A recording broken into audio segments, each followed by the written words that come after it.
तू कलर किस लिए लगा रही हो? आज तुम्हारा जन्मदिन है, किसी का नजर ना लगे इसलिए काजल लगा रही हूँ। किसी का या मेरी नजर के डर से काजल लगा रही हो? चल काम कर। रोहित का बाग से फूल ले आ। रहने दीजिए माँ के, फूल मैं ले आऊंगी। क्या इसके पाँव टूट गए हैं? ऐसा नहीं कहिए माँ की, आज इसका जन्मदिन है। जन्मदिन हो या मरणदिन, फूलदाई से हिलाना होगा। मैं इसे बाहर भेज रही हूँ, एक बार घर में नहीं। जाके जल्दी से फूल ले आ।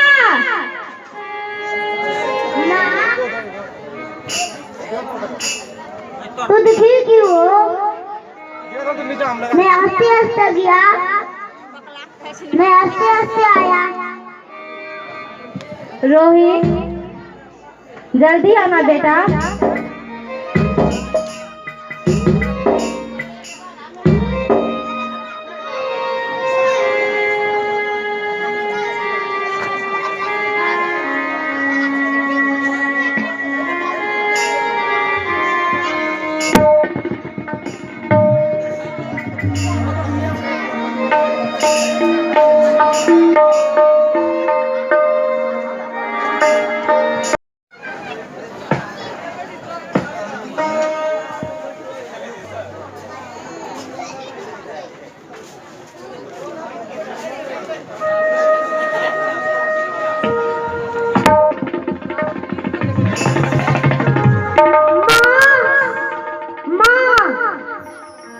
मुझे सांप काट लिया।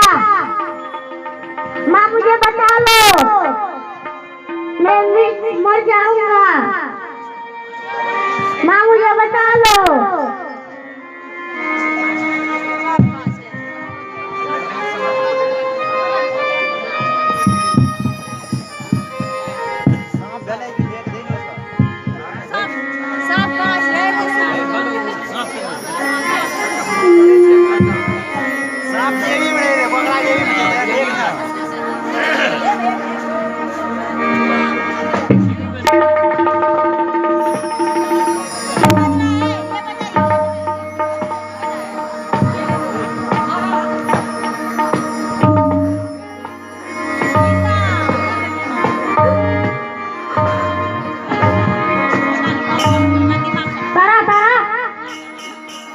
रोहित को सर पटा दिया है, सर पटा रहा है।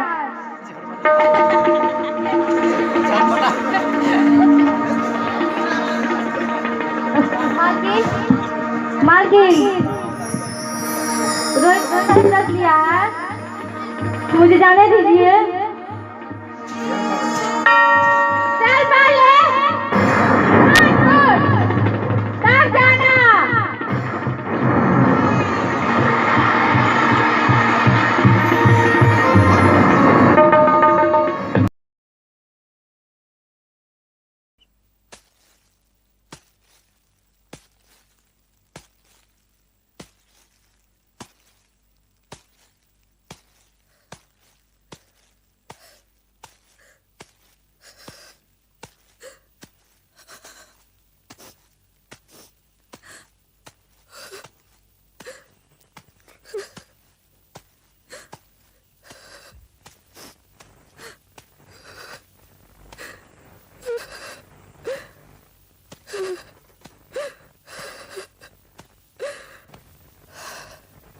माता, माता, काम हो गया है, मैं जा सकती हूँ? हाँ, पाँव दुख रहे हैं दबा देना, जब सो जाऊंगी तो चली जाना।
माँ से बिछुड़कर सदा के लिए चला गया। तुम्हारे बिना मैं कैसे जीवित रह पाऊंगी? मेरे पिताश्री को मैं क्या समाधान दूंगी, क्या समाधान दूंगी?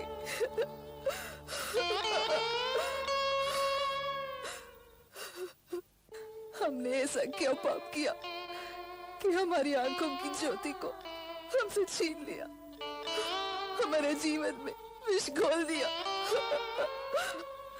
मरण के समय याद नहीं तुमने कितना छटपटाया। हम भी कितने अभागे हैं कि इस अंतिम घड़ी में तेरे निकट नहीं रहे। इससे बड़ा दर्द हमारे लिए और क्या हो सकता है?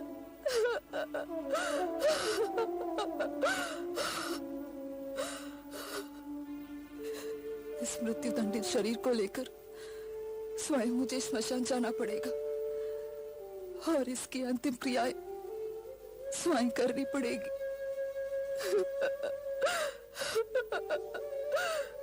मां के लिए इससे बड़ा दुर्भाग्य और क्या होगा?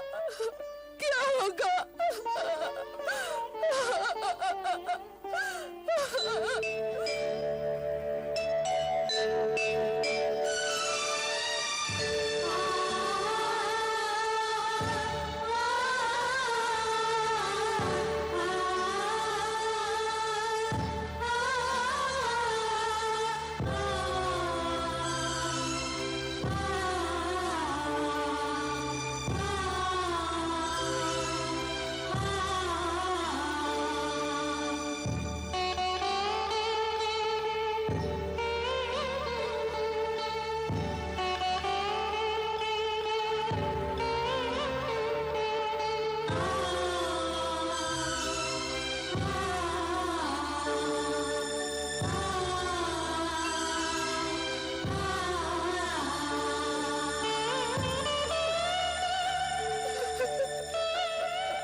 ये काली रात्रि कितनी निस्तब्ध है, कितनी भयानक लग रही है।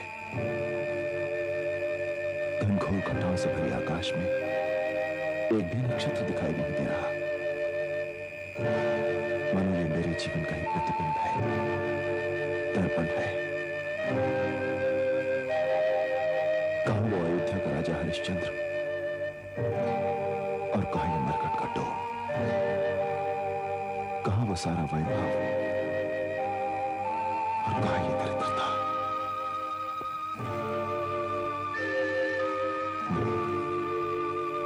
मैं भी किस सोच में पड़ गया। हे भगवान, मुझे मेरे लक्ष्य में स्थिर रखना, जिससे मैं अपने धर्म पथ से कभी भी विचलित ना हूं।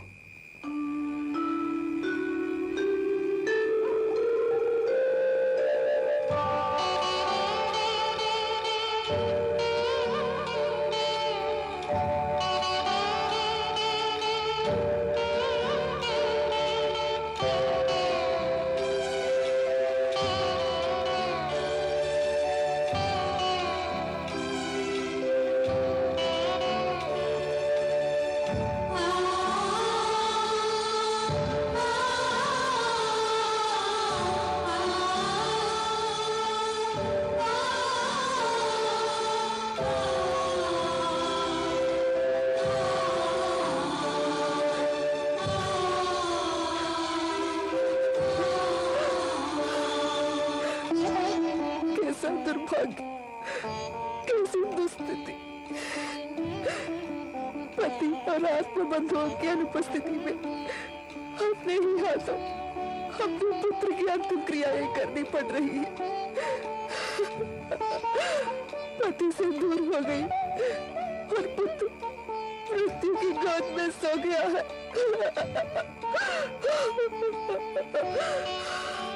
हे महादेव, मेरे प्रति ऐसी निर्दयता और निर्ममता क्यों? किस पाप का दंड भुगत रही हूँ मैं?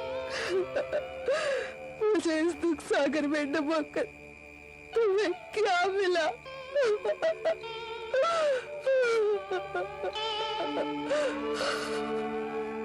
किसी स्त्री के विलाप करने का स्वर सुनाई दे रहा है।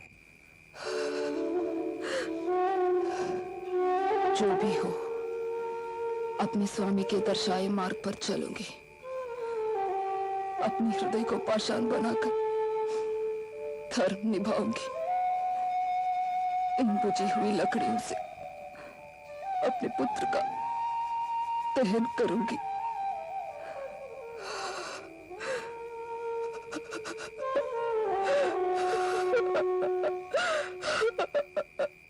अरे कौन है वहां जो बिना कर दिए ही शव की अंतिम क्रिया करने का प्रयत्न कर रहा है? इस मरघट के एकाधिपति श्री वीरबाहु के दास वीरदास के होते हुए यहां शव को जलाने का प्रयत्न कौन कर रहा है? कौन हो तुम? एक स्त्री होकर इतना साहस? आधी रात के इस घने अंधकार में छुपे छुपे दहन क्रिया करना चाहती हो? इस वीरदास के होते हुए यह संभव नहीं। कैसे मेरा तुम्हारा यह पुत्र? मैं एक धनी के यहाँ दासी के रूप में बेच दी गई। इस दासी पुत्र को उसकी गृहिणी ने कुश लाने को इसे अरण्य भेजा, तो वहां इसे सर्प ने डस लिया। ध्वनि सुनी सी लगती है। ये कथा भी हमारी कथा से ही निकट लगती है। नहीं, मैं भी कैसा मूर्ख हूं कि अपनी ही पत्नी और पुत्र का अशुभ सोचने लगा। सुनो नारी, तुम्हारी कथा बहुत ही करुणाजनक लगती है, परंतु कर चुकाए बिना तुम शव की अंतिम क्रियाएं नहीं कर सकते। कर? एक स्वर्ण मुद्रा, एक नया कपड़ा और चावल। मेरे पास देने के लिए कुछ है ही नहीं, तो कर कहां से दूंगी? तो एक काम करो, अपने यजमान से धन मांग कर ले आओ। मेरे यजमान दयालु हैं, परंतु उनकी पत्नी बड़ी ही कठोर स्वभाव की है। उनमें दया, करुणा, सहानुभूति तो नाम मात्र भी नहीं है। यह सच हो सकता है, परंतु मैं भी तो अपने कर्तव्य से बंधा हुआ हूं, इसलिए कुछ नहीं कर सकता। तेरे पास कुछ तो होगा? सच मानिए, मेरे पास कुछ है ही नहीं।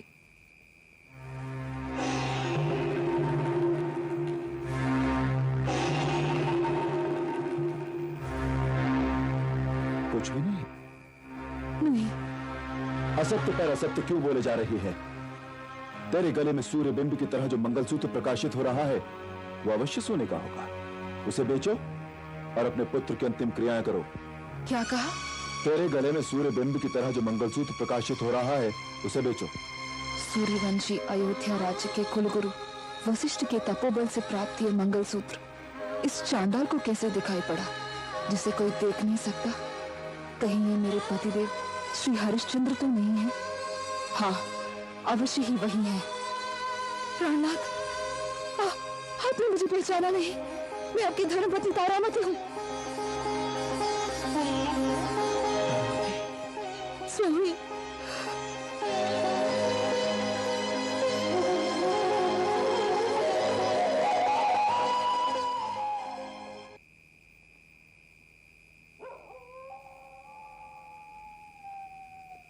आप और इस मरघट के डोम, आपकी ऐसी दुर्दशा, हम पर विधि का इतना बड़ा अट्टहास, भाग्य का ऐसा प्रकोप। देखा स्वामी, आपका लाडला पुत्र रोहित मृत्यु की गोद में कैसे निश्चिंत सो रहा है।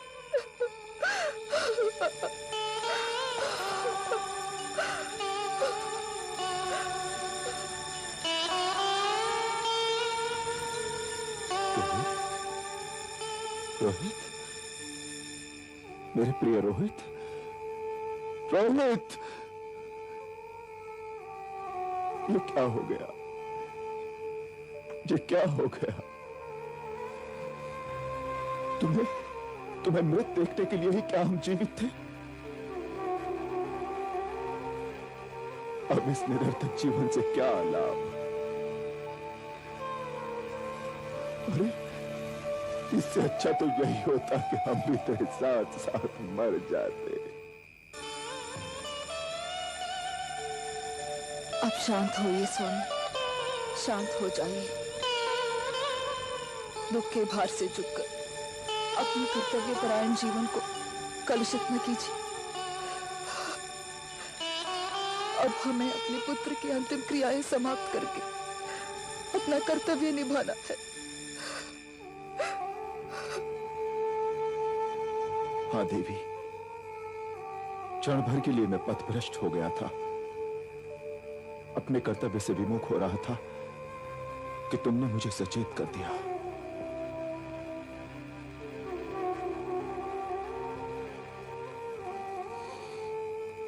इस शव को जलाने के लिए मैं अपने भाग का चावल तो छोड़ दूंगा, किंतु मेरे यजमान के भाग में जो मिलना चाहिए वो मिलने पर ही एक क्रियाकर्म संपन्न होगा।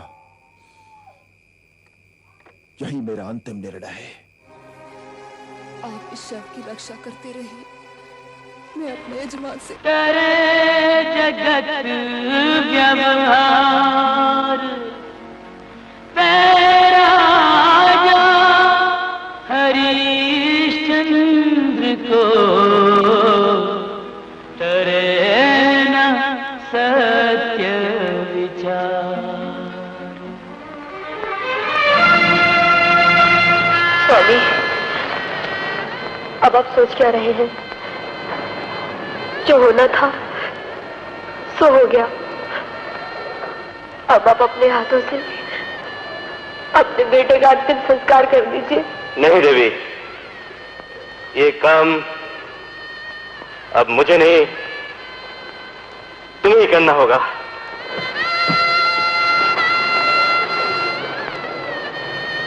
स्वामी, ये आप क्या कह रहे हैं? मैं ठीक कह रहा हूं। अपने को बेचने के बाद मैं हरिश्चंद्र नहीं, हरिया हूं, हरिया। अपने मालिक का दास, इस मरघट का पहरेदार। देवी, अपने बेटे का अंतिम संस्कार करने के लिए कर लाओ 2 टका या कफन। कहां से लाऊं? जहां इतने दिनों दासी बनकर नौकरी की, वहां भी ठोकरों के सिवा कुछ ना मिला। स्वामी, इतने निर्दयी ना बनो। रोहित मेरा लाल भी है और आपका बेटा भी। नहीं नहीं नहीं, मेरा कोई बेटा नहीं, मेरा किसी से कोई संबंध नहीं। कोई संबंध नहीं? क्या मैं आपकी पत्नी भी नहीं? नहीं नहीं नहीं। देवी, बिना कर दिए तुम्हारे बेटे का अंतिम संस्कार नहीं हो सकता। नहीं हो सकता? हाँ हाँ, नहीं हो सकता। मुझ पर विश्वास ना हो जो चिताओं के लपटों से पड़े हुए अस्थि पिंजरों से पूछो। मरघट का कण कण यही कहेगा कि यही यहाँ का नियम है, यही मेरे मालिक की आज्ञा है, यही सत्य है। सत्य सत्य सत्य, धिक्कार है इस सत्य पर। क्या किया है इस सत्य ने हमें? बर्बादी और विनाश। मैं ये नियम मिटा रहा था, नियम को तोड़ दो, ईसाइयों को बोल गया है सत्य को। ये धरती, ये आकाश, चंद्र सूर्य तारे, चारों दिशाएं, गंगा की ये लहरें, ये सब यही कहेंगे ये नियम नहीं मिटेगा, ये आज्ञा कभी नहीं टूटेगी। हरिश्चंद्र मिट जाएगा पर उसका सत्य कभी नहीं मिटेगा।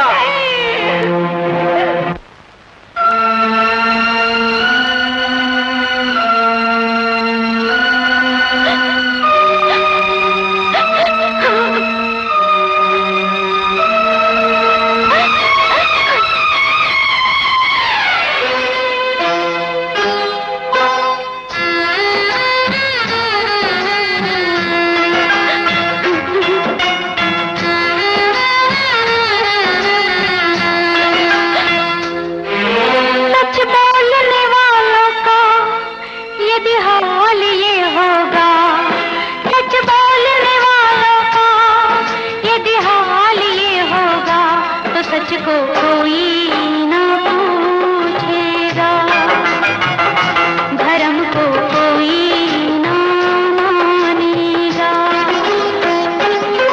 सच बोलने वालों का यदि हाल ये होगा तो सच को कोई ना पूछेगा, धर्म को कोई ना मानेगा।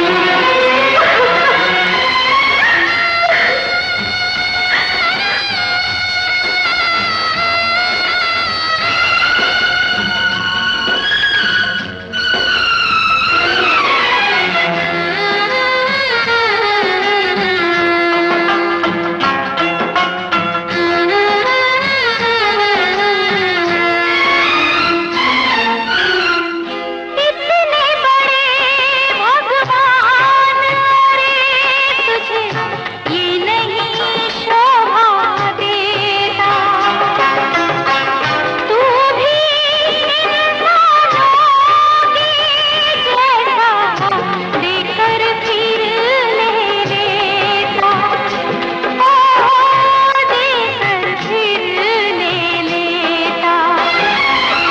मेरा फूल का बेटा देखो धूल में लेटा, मेरा फूल का बेटा देखो धूल में लेटा।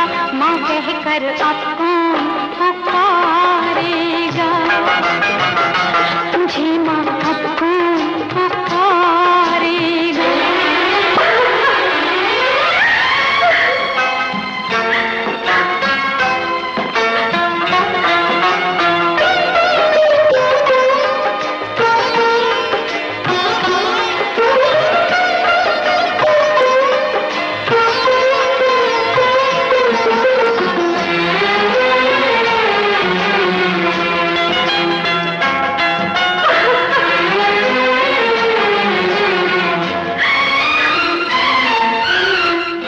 इस दुखिया के दर्द पे सदियों रोएंगे दुनिया वाले। बात करो किस दुख की के पड़ गए कफन के भी अब लाले, ओ कफन के भी अब लाले। किसने ये सोचा था एक दिन पिता अपना, किसने ये सोचा था एक दिन पिता अपना अपन बेटे का भी मांगेगा, अपन बेटे का भी मांगेगा।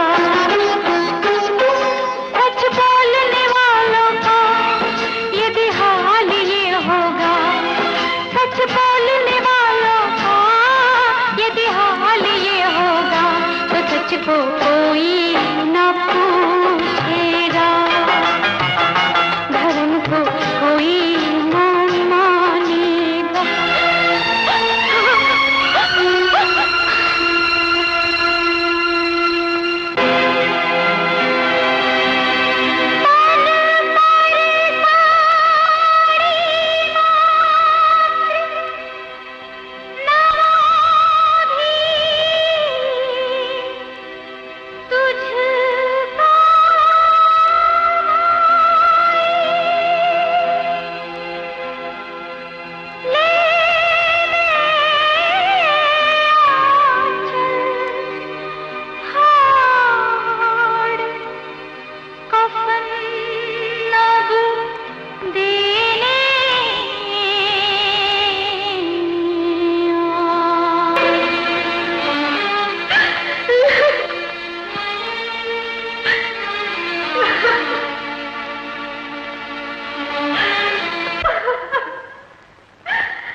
बरगद के पहरेदार, ये लो कफन।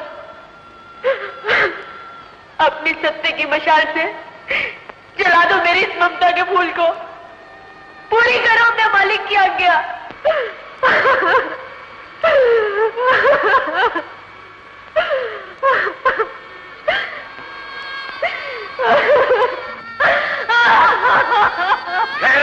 हरिश्चंद्र। महर्षि, आप? महर्षि, प्रणाम। महर्षि विश्वामित्र, आपने मेरा सब कुछ तो ले लिया, अब क्या लेने आए हैं? मैं लेने नहीं, देने आया। हरिश्चंद्र, फेंक दो ये मशाल। तारा, हरिश्चंद्र के सत्य और तुम्हारे सतीत्व के सामने मैं अपना शीर झुकाता हूँ। किंतु महर्षि, इससे मेरा बिछड़ा हुआ बेटा तो नहीं मिल सकता। एक मां से उसका बेटा कोई नहीं छीन सकता। तुम्हारा रोहित मरा नहीं, जीवित है। जीवित है? हाँ, वो देखो।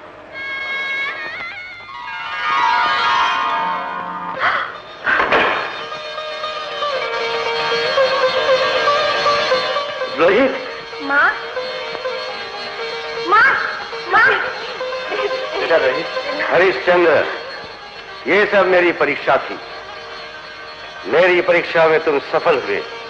देवी तारा और कुमार रोहित ने तुम्हारे पथ पर चलकर तुम्हारे सत्य के गौरव को और भी बढ़ाया।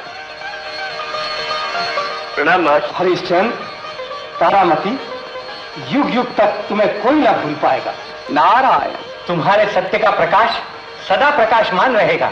नारायण, घर घर में तुम्हारे यश के गीत गाए जाएंगे। नारायण नारायण। जाओ हरिश्चंद्र, अयोध्यावासी तुम्हारे लिए व्याकुल है। उन्हें दर्शन लेकर सुखपूर्वक राज्य करो। छोड़े नहीं।